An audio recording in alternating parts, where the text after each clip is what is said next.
ورزشکاران کشور ما دستپروراً فدراسیون کراته دو جوندوکان از دو مسابقه بین المللی که در جمهوری ازبکستان برگزار شد با دستاوردهای ارزنده برگشتند. در ولایت نمنگان جمهوری ازبکستان بخشیده به عید گلها مسابقه بین المللی اید به کراته دو برگزار شد که در آن 12 نفر ورزشکار کشور ما اشتراک نموده صاحب 3 مدال طلا، 2 نقره و 9 برنج شدند. همچنین در شهر تاشکند جمهوری ازبکستان مسابقه بین المللی اید به کراته دو برگزار گردید که در آن ورزشکاران کشور ما ملکه مهارت خود را نشان داده صاحب 7 مدال برنج گردیدند.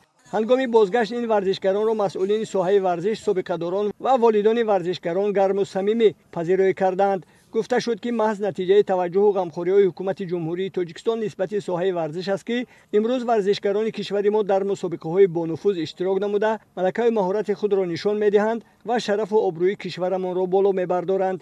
در مسابقه بین‌الخالقی اشتراک کرده جای سایم و یکم گرفتم.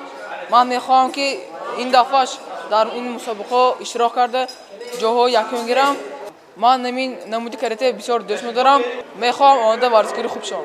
من میخوام که دیگر کودکان این شهرمان و کراته مشق کنند برای آنکه کراته به سلامتی فایده زیاد دارد. مورد به ذکر است که ورزشکاران فدراسیون کراته دو جوندوکان کشور در 6 ماه سال جاری در 16 مسابقه بین الخلقی اشتراک نموده 82 مدال طلا، 75 نقره و 102 برنج به دست آوردند. رهبریت و مربیان فدراسیون کراته دو جوندوکان در نقشه دارند که من بعد نیز شاگردان را بیشتر به مسابقه‌های بین المللی و جهانی سفربر نمایند تا آنها ملکه مهارت خود را بالا بردارند و صاحب مقام‌های فخری گردیده پرچم کشورمان را پرافشان نمایند. همچنین سال جاری در ولایت سوخت از طرف فدراسیون مذکور برگزاری یک چند مسابقه‌های ورزشی از جمله یک مسابقه بین المللی به نقشه گرفته شده است.